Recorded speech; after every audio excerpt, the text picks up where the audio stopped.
जयकारा शेरा वाली दा बोल सच्चे दरबार की जय। दूसरा दिन ब्रह्मचारिणी ददाना कर्पदेव्यामा मैं अक्षता कामुंडलु देवी प्रसिद्ध होतु मई ब्रह्मचारिणी यन तुम तथा माँ दुर्गा को की 9 शक्तियों में से दूसरा स्वरूप ब्रह्मचारिणी का है। यहाँ ब्रह्मा शब्द का अर्थ तपस्या से है। ब्रह्मचारिणी का अर्थ हुआ तप की चारिणी, तप का आचरण करने वाली। ब्रह्मचारिणी देवी का स्वरूप पूर्ण ज्योतिर्मय एवं अत्यंत भव्य है। इसके बाएं हाथ में कमंडल और दाएं हाथ में जप की माला रहती है। माँ दुर्गा का यह दूसरा स्वरूप भक्तों और सिद्धों को अनंत फल प्रदान करने वाला है। इसकी उपासना से मनुष्य में तप, त्याग, वैराग्य, सदाचार, संयम की वृद्धि होती है। दुर्गा पूजा के दूसरे दिन इन्हीं की उपासना की जाती है। इस दिन साधक का मन स्वाधिष्ठान चक्र में स्थित होता है। इस चक्र में अवस्थित मन वाला योगी उनकी कृपा और भक्ति प्राप्त करता है। पहला अध्याय भगवती की महिमा तथा मधु के टब का वध। भगवान विष्णु के सो जाने के कारण मधु और केटव को मारने के लिए ब्रह्मा जी ने जिनकी स्तुति की थी उन देवी महाकाली की मैं स्तुति करता हूँ। वह अपने 10 हाथों में खड़क, चक्र, गदा, धनुष, बाण, परिधि, शूल, भुसुंडी, मस्तक और शंख धारण करती है। वे त्रिनेत्रों वाली है। उन्होंने अपने समस्त अंगों में दिव्य आभूषण धारण कर रखे हैं। मार्कंडेय ऋषि बोले, सूर्य के पुत्र सार्वणी जो 8वें मनु कहलाते हैं, उनके पैदा होने की कथा विस्तार पूर्वक सुनाता हूँ। हे ऋषियों, उसे ध्यान से सुनो। प्राचीन काल में स्वरोचित मनवंतर में चेतर वंश में सूर्थ नाम के एक राजा थे। उनका सारी पृथ्वी पर राज्य था। वे अपनी प्रजा का औरस पुत्रों की तरह पालन पोषण करते थे। इतना होने पर भी कोला वंशीयों के राजा के साथ उनकी शत्रुता हो गई। उनका कोला वंशियों के साथ युद्ध शुरू हो गया। यद्यपि कोला वंशी संख्या में कम थे, फिर भी उन्हें सूर्थ पर विजय प्राप्त कर ली। इसके बाद राजा सूर्थ अपने नगर में आकर अपने देश का शासन करने लगा। परंतु कोला वंशियों ने यहाँ भी राजा सूर्थ पर आक्रमण कर दिया। राजा सूर्थ का बुरा समय जानकर उसके दुरात्मा, दुष्ट और बलवान मंत्रियों ने राजा की सेना, कोष आदि पर अपना अधिकार कर लिया। अपना बुरा समय समझकर राजा सूर्थ अकेला ही घोड़े पर बैठकर हिरण का शिकार खेलने के बहाने घने जंगल में चला गया। वहां पर उसे एक आश्रम दिखाई दिया, जहां पर जंगली पशु अपनी पारंपरिक हिंसावर्ती को छोड़कर शांति पूर्वक विचरण कर रहे थे। वह आश्रम मेधा मुनि का था। आश्रम में पहुंचकर राजा सूर्थ ने अपने आसन पर विराजमान महर्षि मेधा को दंडवत प्रणाम किया। मुनि द्वारा उचित सत्कार पाने के कारण राजा सूर्थ कुछ काल तक वहां इधर उधर विचरण करता हुआ आश्रम में रहने लगा।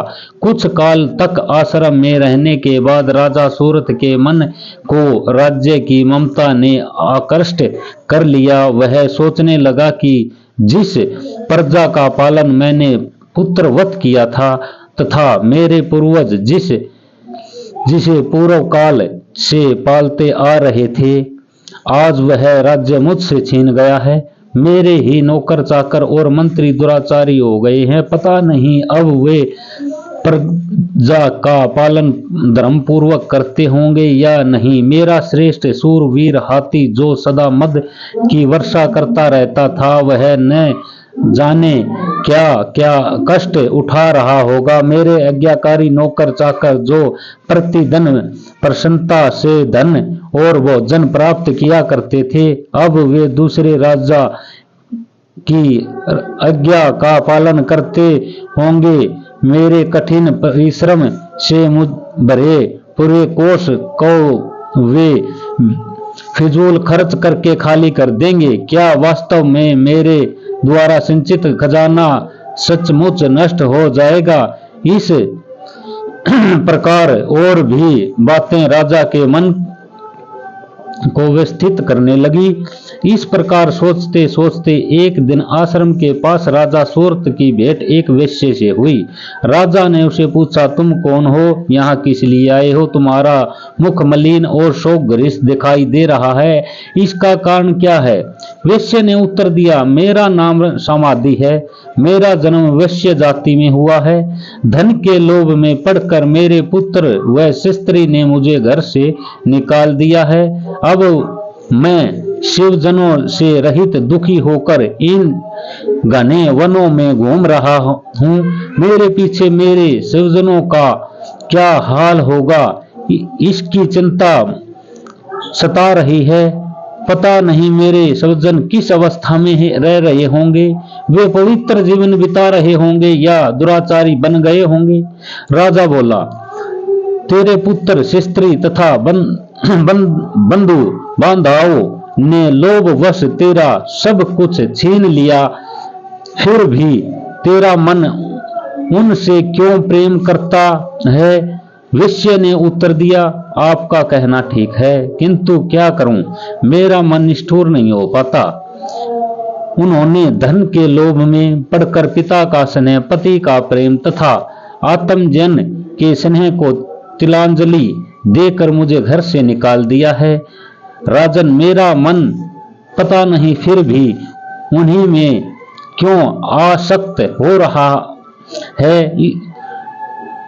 उनके लिए अब भी मैं लंबी लंबी सांसें ले रहा हूँ। मेरा मन अत्यंत दुखी हो रहा है। मार्कंडेय ऋषि बोले, हे ब्राह्मण।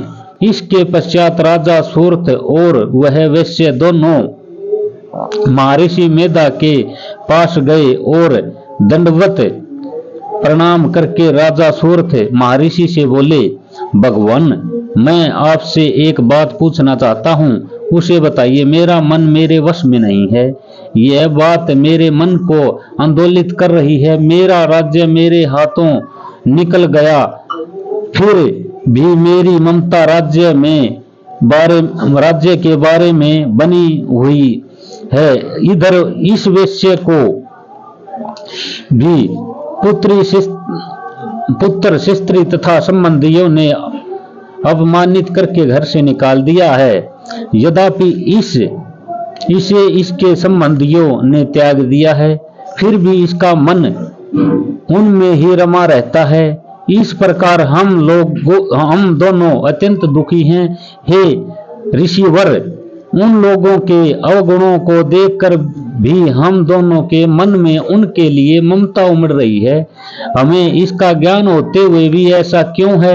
अज्ञानी मनुष्य की तरह हम दोनों में यह मूढ़ता क्यों है? महर्षि मेधा बोले, विषय मार्ग का ज्ञान सब जीवों को है। इस प्रकार विषय भी सबके लिए अलग है। कुछ प्राणी दिन में नहीं देखते तो कुछ प्राणी रात में नहीं देखते, कुछ प्राणी दिन और रात में बराबर देखते हैं। यह ठीक है कि मनुष्य सब प्राणियों में समझदार है, किंतु केवल वे ही ऐसे नहीं होते। पशु पक्षी भी ज्ञान रखते हैं। जैसा ज्ञान मनुष्य में वैसा ही ज्ञान पशु पक्षियों में भी है।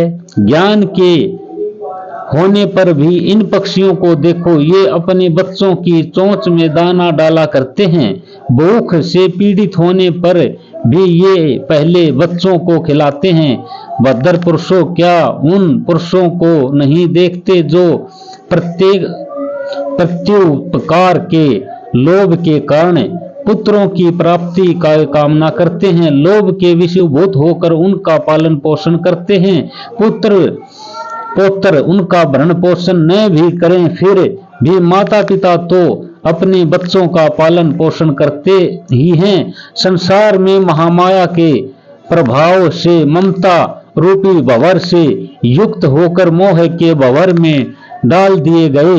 इससे विषय में करने की कोई बात नहीं है क्योंकि यह सब भगवान विष्णु की योग निंद्रा है। महामाया ने सारे विश्व को मोहित कर रखा है। वही देवी योग माया ज्ञानियों के चित्त भी बलपूर्वक खींचकर मोह में डाल देती है। उसी महामाया के द्वारा यह चराचर संसार उत्पन्न होता है। देवी महामाया प्रसन्न होने पर अपने भक्तों को वरदान देती है, जिससे मुक्ति प्राप्त होती है। वही मुक्ति का परम हेतु है। वह सनातनी ब्रह्म ज्ञान स्वरूप विद्या है। यह देवी ही सांसारिक बंधनों का कारण है तथा वह सर्वेश्वर की ईश्वरी है। राजा सूरत बोले, हे महात्मा, आप जिनकी महामाया कहते हैं वह कौन सी देवी है? ब्राह्मण श्रेष्ठ, यह देवी किस प्रकार उत्पन्न हुई, उनका क्या कार्य है, उसका स्वभाव स्वरूप आदि के विषय में जानना चाहता हूँ। ऋषि बोले, हे राजन, वह देवी तो नित्य स्वरूप है। उनके द्वारा यह संसार रचा गया है। फिर भी उनकी उत्पत्ति अनेक प्रकार से होती है। वह सब मैं आपको बताता हूँ। वह देवताओं का कार्य सिद्ध करने के लिए प्रकट होती है। एक बार संसार को जलमग्न करके तब भगवान विष्णु योग निंद्रा का आश्रय लेकर शेष शैया पर सो रहे थे। तब मधुकेटव नाम के दो प्रसिद्ध राक्षस उनके कानों के मैल से प्रकट हुए और ब्रह्मा जी को मारने दौड़े। ब्रह्मा जी विष्णु जी की नाभि कमल में जा छिपे। ब्रह्मा जी ने भगवान विष्णु को सोया हुआ देखकर हृदय को एकाग्र करके इसी योग निंद्रा की स्तुति की। यह स्तुति भगवान विष्णु की जगाने हेतु की गई थी। उस समय भगवान विष्णु के नेत्रों में योग निंद्रा विराजमान थी। योग निंद्रा देवी भगवान विष्णु की अतुल्य तेज वाली अनुपम शक्ति है। ब्रह्मा जी बोले, हे महामाया, तुम ही शिवा हो, तुम ही सवदा हो, तुम ही विष्टकार स्वर हो। हे देवी, तुम ही अमृत हो, नित्य ओमकार स्वरूप अक्षर ब्रह्मा में ए उ मैं, इन तीन मात्राओं में तुम ही स्थित हो तथा इन तीन मात्राओं के अतिरिक्त नित्य आदि मात्रा जिनका उच्चारण विशेष रूप से नहीं हो सकता वह भी तुम ही हो। हे देवी, तुम ही सद्वा हो, तुम ही सावित्री हो और हे देवी, तुम ही संसार की जननी अर्थात संसार की रचना करने वाली माता हो। संसार का पालन भी तुम ही करती हो, अंत में इसका संहार भी तुम ही करती हो। मातेश्वरी, सृष्टि को रचते समय तुम सृष्टि रूपा और पालते समय तुम स्थित रूपा हो। कल्पांत में जब इस संसार का प्रलय करती हो तब सहंती रूपा भी तुम ही हो। तुम ही महाविद्या, महामाया, महामेधा, महासमर्थी, महारात्रि हो। हे मातेश्वरी, तुम ही समस्त चराचर के तीनों गुण सतव, रजव और तप की उत्पन्न करता प्रकृति स्वरूप हो। हे देवी, तुम ही कालरात्रि, महारात्रि तथा दारुण महारात्रि, मोहरात्रि हो। श्री भी तुम ही हो, ईश्वरी भी तुम ही हो, लक्ष्मण बुद्धि भी तुम ही हो। हे देवी, तुम ही लज्जा, पुष्टि, तुष्टि, शांति एवं अक्षमा हो। खक धारणी, त्रिशूल धारणी, घोर रूपा, गदा तथा चक्कर धारण करने वाली तुम ही हो। हे देवी, शंख, धनुष, बाण, भूसुंडी और प्रसिद्धि धारण करने वाली तुम ही हो। तुम ही सौम्य एवं सुमंत्रण हो। सभी सुंदर पदार्थों से तुम अत्यंत सुंदरी हो। हे देवी, पर और अपर में श्रेष्ठ तुम ही हो और तुम ही परमेश्वरी हो। हे सभी स्वरूपों को धारण करने वाली, जहाँ कहीं सत्य और असत्य वस्तुएं हैं उन सब में जो शक्ति है वह तुम ही हो। हे देवी, उन समस्त वस्तुओं की शक्ति तुम ही हो। मैं आपकी किस तरह से प्रार्थना करूं जो इस संसार की रचना, पालन और सहन करता। इसी अवस्था में तुम्हारी स्तुति कौन कर सकता है? इस जगत की स्तुति, पालन और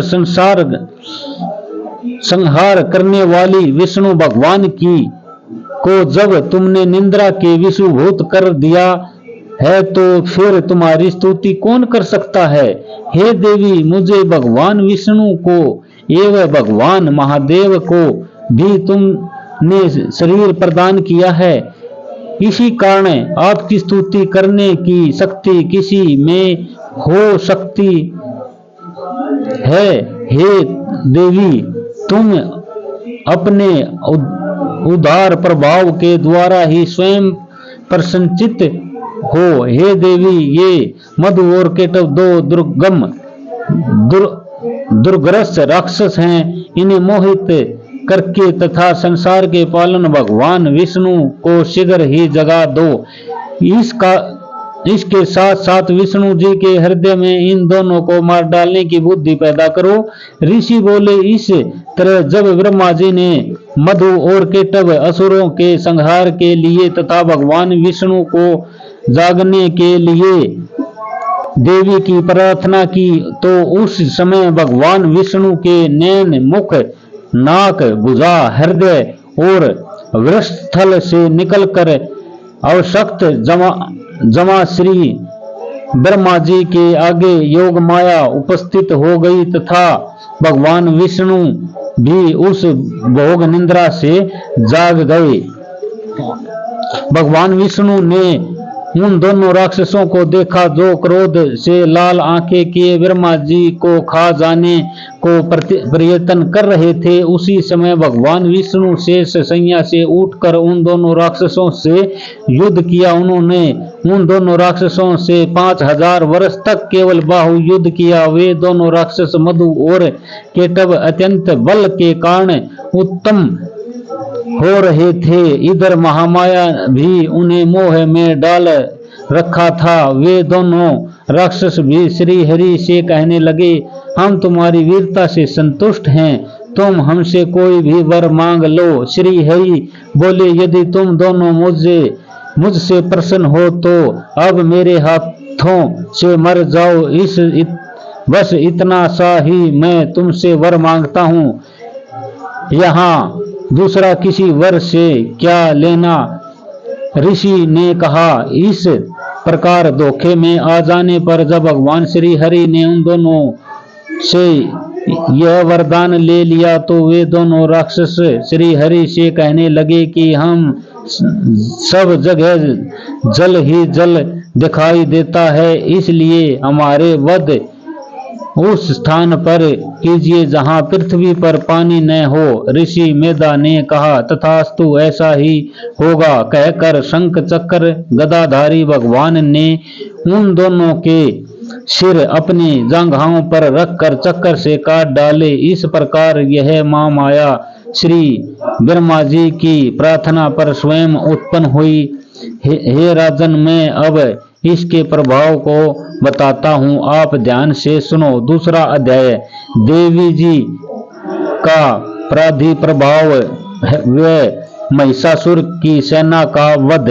ऋषि बोले, प्राचीन काल में देवताओं और राक्षसों में 100 वर्ष तक युद्ध चलता रहा। उस समय राक्षसों के स्वामी महिषासुर और देवताओं के स्वामी इंद्र थे।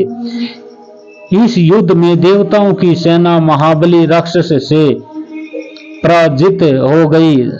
सब देवताओं पर विजय प्राप्त कर महिषासुर स्वयं इंद्र बन बैठा। पराजित होने पर देवता ब्रह्मा जी के नृत्य में भगवान विष्णु और भगवान शंकर की शरण में गए। उन्होंने उनके अपनी पराजय तथा महिषासुर के बल और प्रताप का संपूर्ण विवरण सुनाया। महिषासुर ने सूर्य, इंद्र, अग्नि, वायु, चंद्र, यम, वरुण तथा अन्य देवताओं के सभी अधिकार छीन लिए। वह स्वयं ही सबका अधिपति बन गया। उसने सभी देवताओं को स्वर्ग से निकाल दिया। महिषासुर महान दुरात्मा, सभी देवता पृथ्वी पर मनुष्यों की भांति विचरते हैं। अब हम आपकी शरण में आए हैं, उनके वध का आप कोई उपाय कीजिए। देवताओं की दीन वाणी सुनकर भगवान विष्णु और भगवान शिव अत्यधिक क्रोध में भर गए। उनकी भुरकटी तन गई और आंखें लाल हो गई। इस समय ब्रह्मा विष्णु और शिव के मुंह से पूर्ण क्रोध के कारण एक महान तेज प्रकट हुआ। इस प्रकार अन्य सभी देवताओं के शरीर से भी बड़ा भारी तेज निकला। वह सब तेज मिलकर एकाकार हो गया। महान तेज का एक पुंज जजावल मान पर्वत सा जान पड़ा। देवताओं ने देखा उसकी ज्वालाएं संपूर्ण दिशाओं में व्याप्त हो रही हैं। वह तेज पुंज सभी देवताओं के शरीर से प्रकट होने के कारण उनकी तुलना किसी से नहीं की जा सकती थी। एकत्र होने पर वह पुंज एक नारी के रूप में परिणित हो गया और उसके प्रकाश से तीनों लोक भर गए। भगवान शंकर के तेज से उस देवी की मुख प्रकट हुआ, यमराज के तेज से देवी के बाल प्रकट हुए तथा विष्णु भगवान के तेज से देवी की भुजाएं प्रकट हुई। चंद्रमा के तेज से देवी के दोनों स्तन, इंद्र के तेज से उनकी कटी प्रदेश, वरुण के तेज से देवी की जंघाएं एवं अरु स्थल प्रदेश के तेज से निस्तंभों का निर्माण हुआ।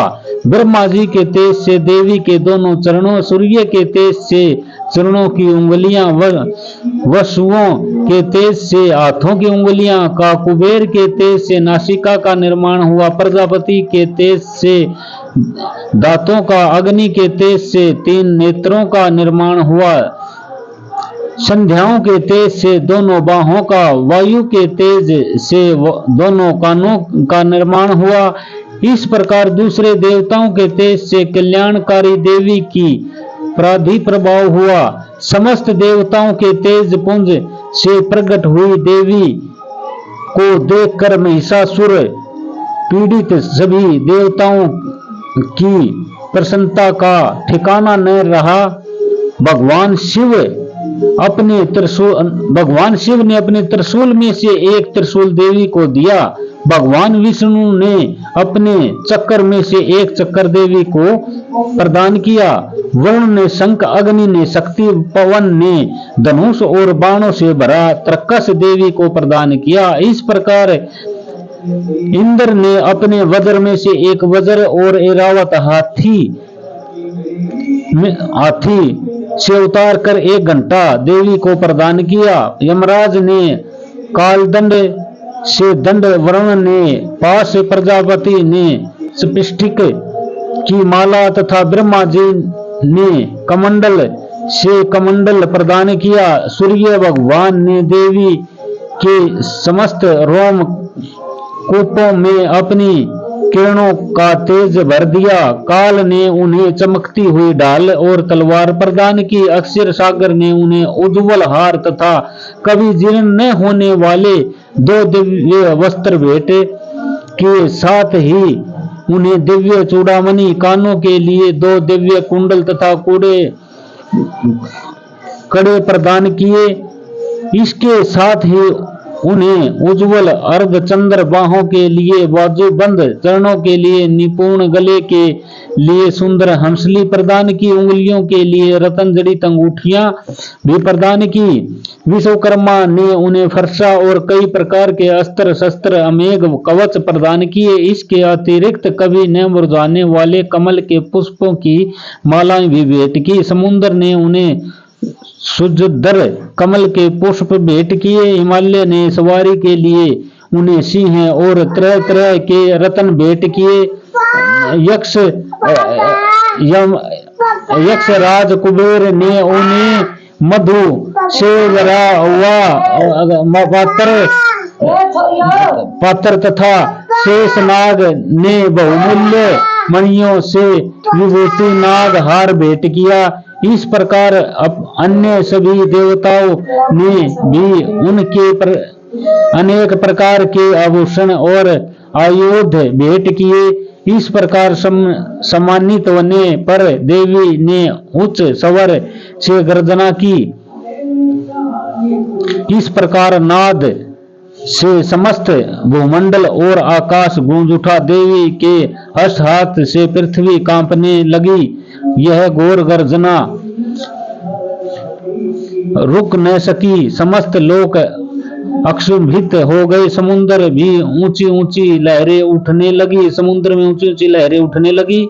हिमालय सभी देवता प्रसन्न होकर सिंहवाहिनी देवी की जयकार करने लगे। ऋषि मुनि भी भगवती देवी की निर्ममता पूर्वक प्रार्थना करने लगे। इस प्रकार देवी भगवती ने सारे विश्व को भय मुक्त कर दिया।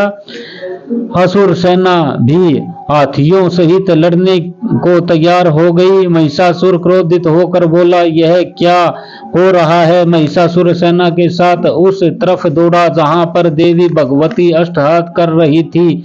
उस समय उसने तीनों लोकों में व्याप्त भगवती को देखा। महिषासुर देखता है कि विश्व व्यापिनी देवी भगवती अपने चरणों के बोझ से पृथ्वी को रसातल में दबा रही है और अपनी मुकुट से आकाश को छू रही है।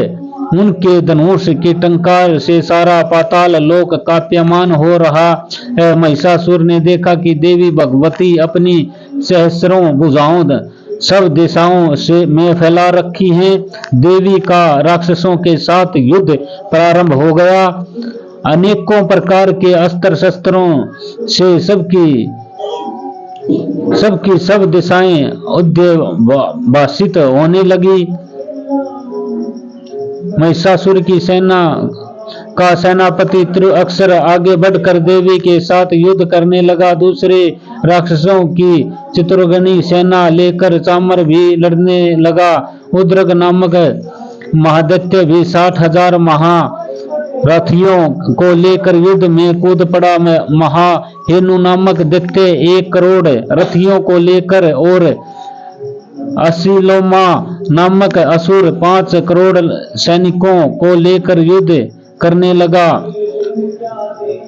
वास्कल नामक राक्षस 60,000 सैनिकों के साथ युद्ध क्षेत्र में कूद पड़ा। वर्त नामक राक्षस भी 1 करोड़ रथी सेना लेकर युद्ध के मैदान में कूद पड़ा। विषढाल नामक राक्षस भी 1.5 करोड़ सेना लेकर भगवती से युद्ध करने लगा। अन्य राक्षस भी अपनी सेना रथ घोड़े हाथी लेकर देवी भगवती से युद्ध करने लगे। राक्षसी सेना तामोर बिंदीपाल शक्ति मुसल परशु पृष्ठ खड़क आदि शस्त्र से लेस भगवती के साथ युद्ध करने लगे। कुछ राक्षस ने देवी पर शक्तियां और पास फेंके। देवी भगवती ने राक्षसों द्वारा अपने ऊपर फेंके गए अस्त्र शस्त्रों को इस प्रकार काट डाला कि मानो कोई गाजर मूली काट रहा हो।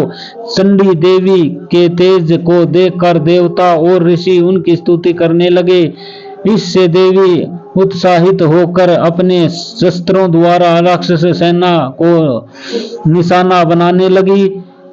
उसका वाहन शेर भी क्रोधित होकर गर्दन के बालों को हिलाने लगा तथा दौड़ने लगा। वह राक्षसों की सेना में इस प्रकार घूमने लगा मानो वन में आग लग गई हो। देवी क्रोध में भरकर नुथले फुलाकर समास छोड़ने लगी।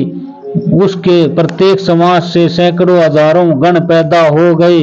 उन गणों ने खक बिंदीपाल परशु पृष्ठ आदि से युद्ध करना शुरू कर दिया। वे देवी गण राक्षसों का नाश करने लगे। कुछ गण नखाड़े शंख आदि बजाने लगे, कुछ गण मृदंग बजाने लगे तथा देवी भगवती ने त्रिशूल गदा तथा शक्तियों से आक्रमण कर दिया। रण चंडिका देवी ने तलवारों से सैकड़ों असुरों को मौत के घाट उतार दिया। कुछ राक्षस देवी की घंटे की आवाज से ही मोहित हो गए।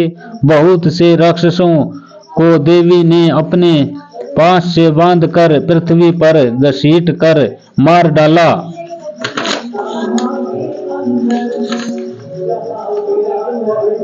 देवी भगवती ने बहुत से राक्षसों को अपनी गदा और मुसल की मार से घायल कर दिया। कितने ही राक्षसों के हृदय शूल से कट गए। कितने ही राक्षसों को बाणों की वर्षा कर देवी ने मौत के घाट उतार दिया। कितने ही राक्षसों की भुजाएं कट गई। उनके राक्षसों की गर्दनें सिर से अलग हो गई। देवी ने कुछ राक्षसों के शरीर के 2 टुकड़े कर दिए। कुछ राक्षस जंगा का कट जाने से धराशायी हो गए। कुछ दैत्यों की एक भुजा, एक आंख और एक टांग कट कर देवी ने उन्हें 2 हिस्सों में बांट दिया। उनके अनेकों राक्षसों के मस्तक कटकर पृथ्वी पर गिरने लगे। राक्षसों के सिर वहिनी धड़, हाथों में तलवार, शक्तियां और सृष्टि आदि अस्त्र शस्त्र लेकर घूम रहे थे। कुछ असुर देवी को ठहर जा कहकर पुकार रहे थे। युद्ध का मैदान रथी, हाथी, घोड़े एवं राक्षसों की लाशों से फटा था। वहां पर आना जाना कठिन था। युद्ध के मैदान में इतना रक्त बहा रहा था कि मानो रक्त की नदी बह रही हो। देवी चंडी ने असुर सेना का इस प्रकार संहार कर दिया मानो तिनके और लकड़ी के ढेर में आग लगा दी हो। चंडी के गणों ने उन राक्षसों के साथ ऐसा युद्ध किया कि देवता प्रसन्न होकर आकाश से फूलों की वर्षा करने लगे। देवी का वाहन सिंह भी भयंकर आवाज करता हुआ तथा अपने बालों को हिलाता हुआ घूम रहा था। जयकारा शेरा वालिदा बोल सच्चे दरबार की जय माता दी, जय माता दी, जय माता दी।